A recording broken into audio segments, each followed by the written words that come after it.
Pada pertemuan kali ini kita akan membahas terkait dengan network security fundamental.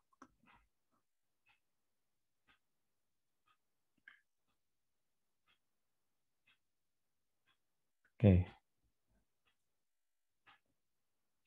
Ini adalah objektif dari materi network security fundamental.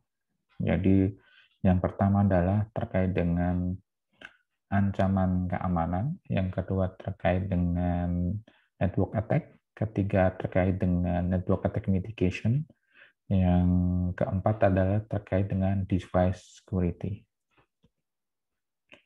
Kita mulai dari submodul pertama, yaitu adalah security threats and vulnerabilities. Nah, pada network security, kita mengenal yang namanya ancaman keamanan.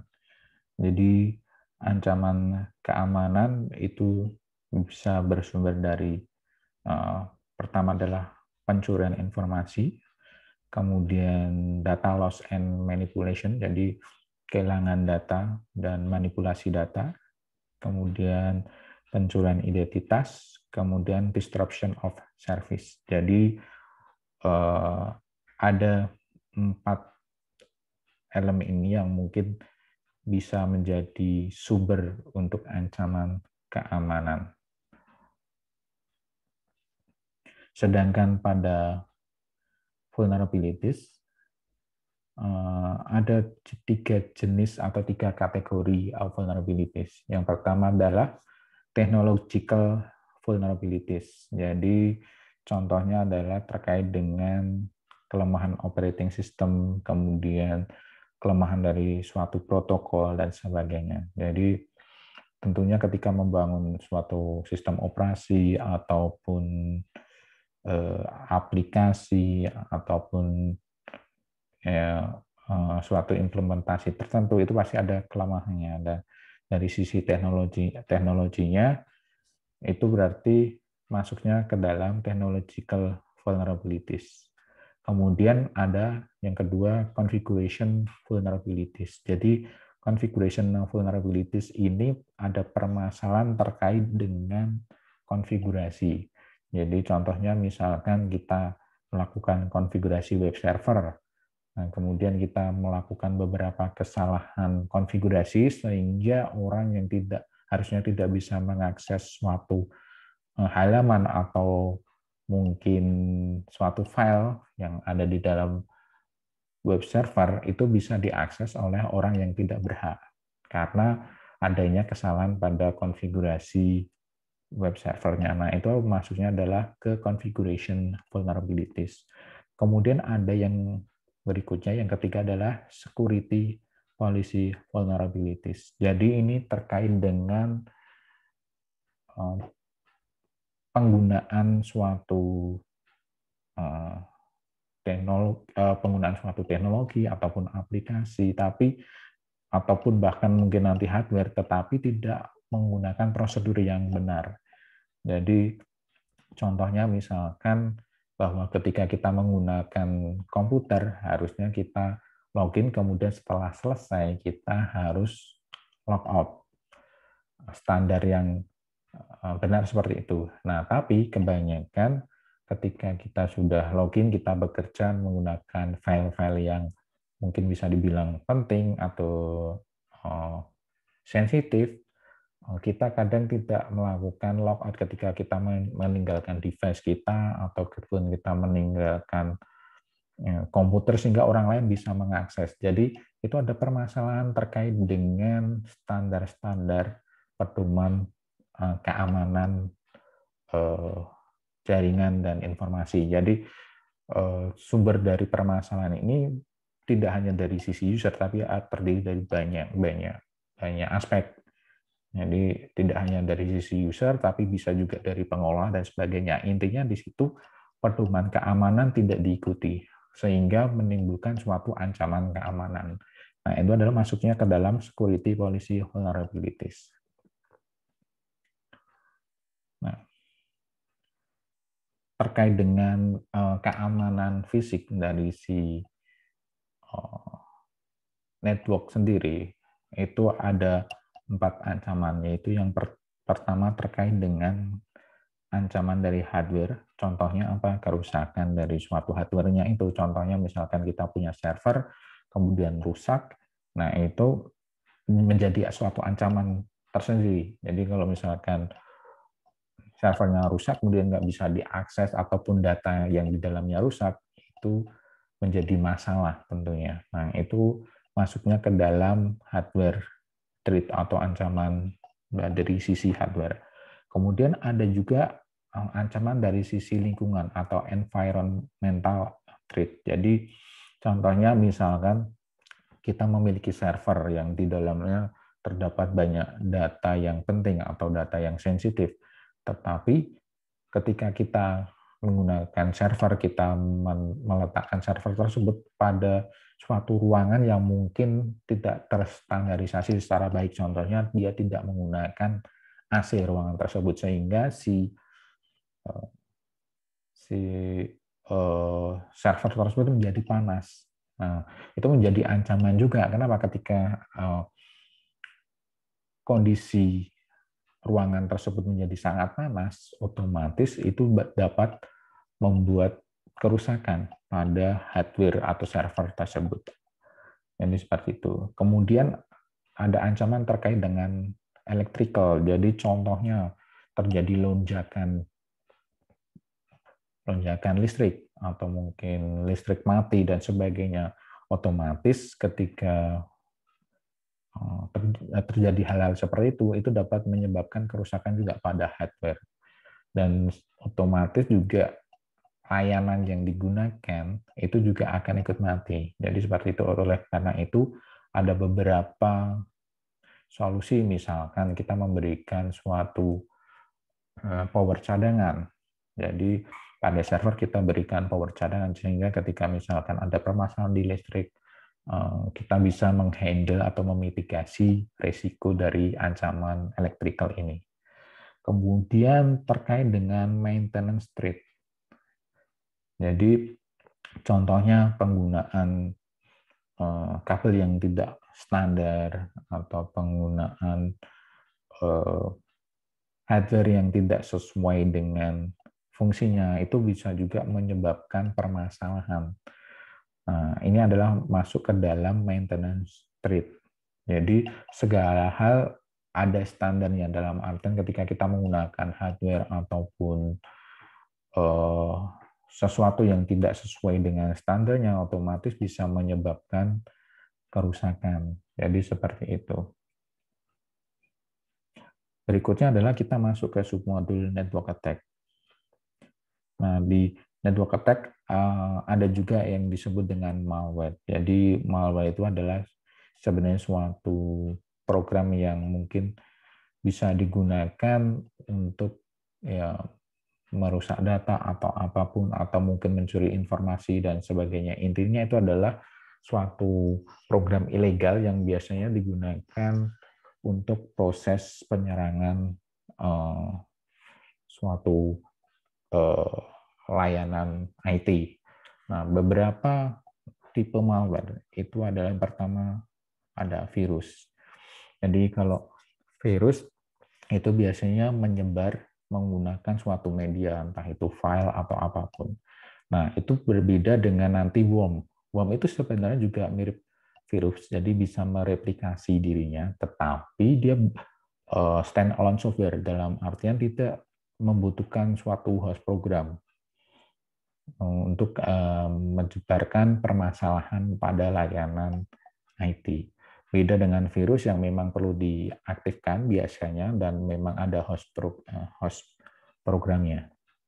Kemudian ada Trojan Horse. Jadi Trojan Horse ini sebenarnya konsepnya mirip dengan sejarah terkait Trojan Horse sendiri. Jadi bisa dibilang Trojan Horse itu seperti halnya aplikasi ataupun software yang berguna, tetapi di dalamnya sebenarnya ada suatu program yang mungkin digunakan untuk membuat vektor atau mungkin menyebarkan virus ataupun misalkan membuat suatu hole pada suatu server.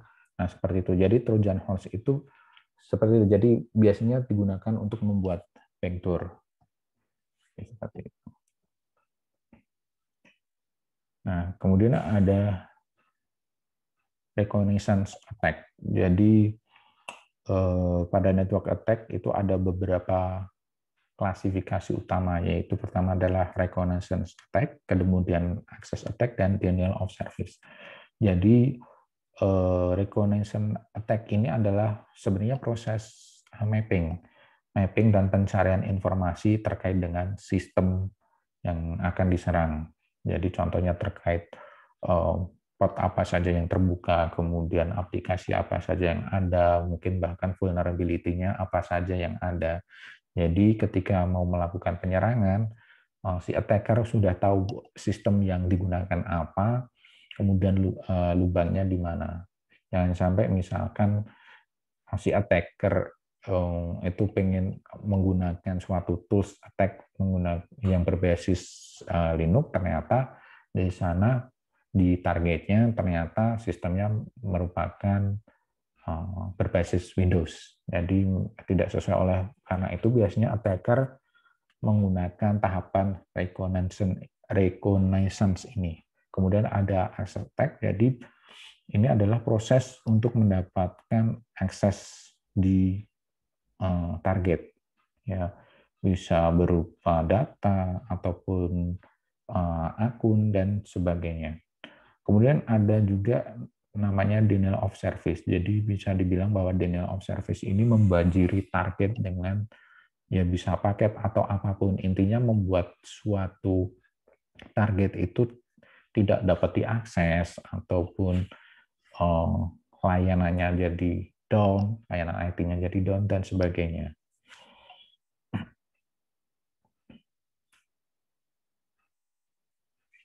Nah, pada access attack ini ada beberapa klasifikasi juga.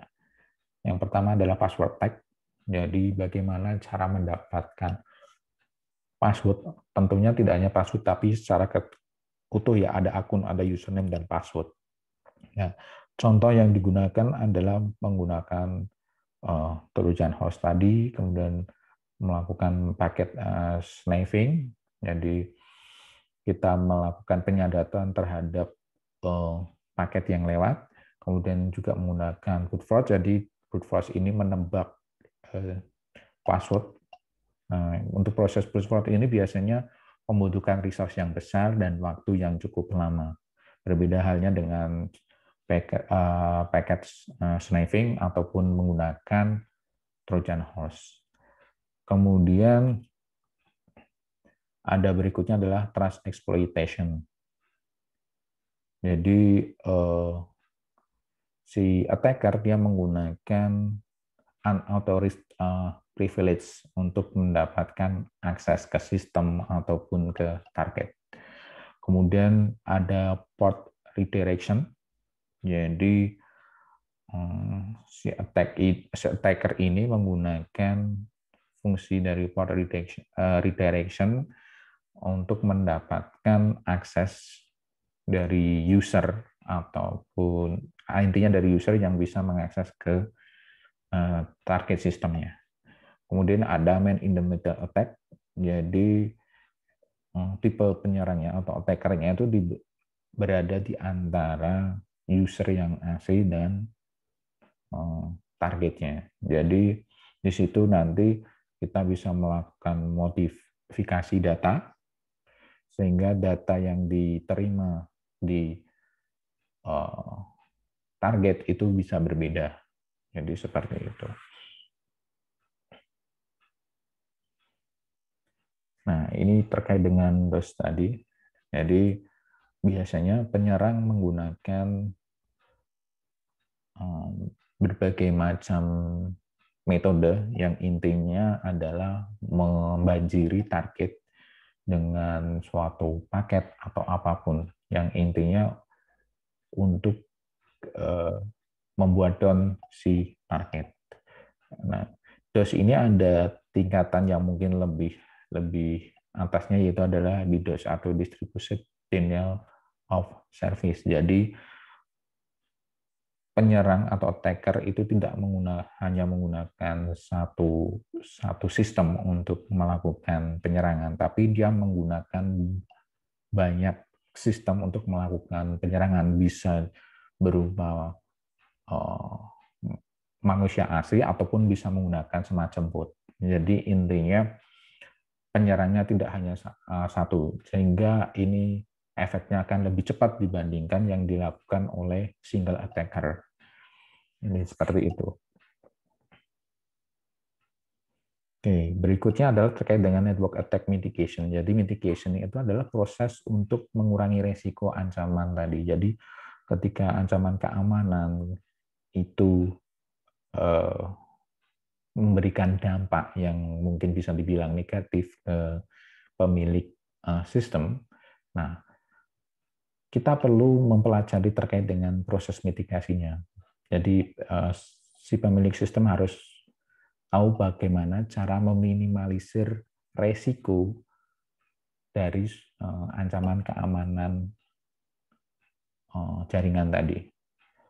Nah, yang pertama adalah contohnya adalah defense in depth approach. Jadi bisa menggunakan beberapa teknologi untuk keamanan jaringan. Contohnya menggunakan VPN, kemudian ASA firewall, intrusion detection, IPS atau intrusion prevention system, ada ESA untuk email dan WSA untuk web, kemudian ada AAA server. Nah, kemudian yang berikutnya untuk melakukan mitigasi kita harus selalu menerapkan proses backup. Jadi proses backup ini sangat penting dilakukan secara periodik karena kita tidak tahu bahwa sistem itu akan bermasalah kapannya, sehingga proses backup ini perlu dilakukan secara periodik. Semakin banyak backup-nya tentu permasalahannya adalah terkait dengan storage. Jadi semakin kita sering melakukan backup, otomatis kita membutuhkan storage yang lebih besar. Untuk tata cara backup sendiri ada macam-macam, bisa by lokal atau bisa menggunakan by remote. Jadi ada banyak metode yang bisa digunakan untuk proses backup yang tentunya dilakukan secara otomatis karena proses backup ini kan secara kontinu dan periodik. Kemudian teknik berikutnya adalah selalu melakukan update dan patch. Biasanya entah itu operating system ataupun teknologi atau apapun, ketika ditemukan hole, maka si pembuat sistem biasanya akan melakukan launch terhadap perbaikan hole tersebut. Jadi akan membuat suatu patch yang nanti akan memberikan solusi terhadap masalah keamanan jaringan. Nah, sebagai pemilik sistem untuk mengamankan sistemnya dari ancaman keamanan tadi, kita harus selalu melakukan upgrade dan patch sistem kita sehingga keamanannya akan lebih baik. Kemudian kita juga perlu menerapkan AAA, yaitu authentication, authorization, dan accounting. Jadi harapannya ketika kita memiliki suatu layanan ataupun data itu hanya bisa diakses oleh user yang berhak. Jadi tidak semua user bisa mengakses seluruhan data ataupun layanan dan sebagainya. Jadi kita ada pengaturan hak akses. Nah, proses tersebut biasanya melibatkan authentication, authorization, dan accounting ini. Selain kita juga menerapkan pembagian hak akses tadi, kita juga perlu melakukan pencatatan terkait dengan activity tadi, sehingga ketika ada permasalahan, kita akan mengetahui masalahnya dari mana, pada jam berapa, sehingga kita dan mungkin informasi yang lebih lengkap sehingga kita dapat melakukan mitigasi atau prosedur untuk pengamanan. Yang berikutnya adalah penerapan firewall. Tentunya ini tidak asing, penerapan firewall ini. Jadi intinya kita coba melakukan filtering terhadap paket yang masuk ke sistem kita. Jadi ketika sistem tidak ada firewall, semua paket bisa masuk, semua jenis ancaman bisa masuk. Tapi ketika kita menerapkan firewall, tentunya beberapa paket yang memang tidak berhubungan atau intinya paket berbahaya bisa kita filtering. Jadi itu adalah fungsi dari firewall itu sendiri. Nah, firewall sendiri sebenarnya ada beberapa tipe. Yang pertama adalah paket filtering. Jadi filteringnya based on IP atau MAC address biasanya. Kemudian yang berikutnya ada application filtering. Jadi filternya berdasarkan spesifik application, biasanya dicirikan dengan port number. Jadi contohnya jika hanya mengizinkan layanan web saja untuk diakses, maka hanya membuka port 80 dan port yang lain mungkin kita bisa filter. Kemudian ada URL filtering. Jadi di sini hanya mengizinkan akses ke web tertentu atau bisa juga melakukan block akses ke website tertentu. Jadi intinya kita menggunakan URL dari suatu website sebagai acuan untuk melakukan filtering.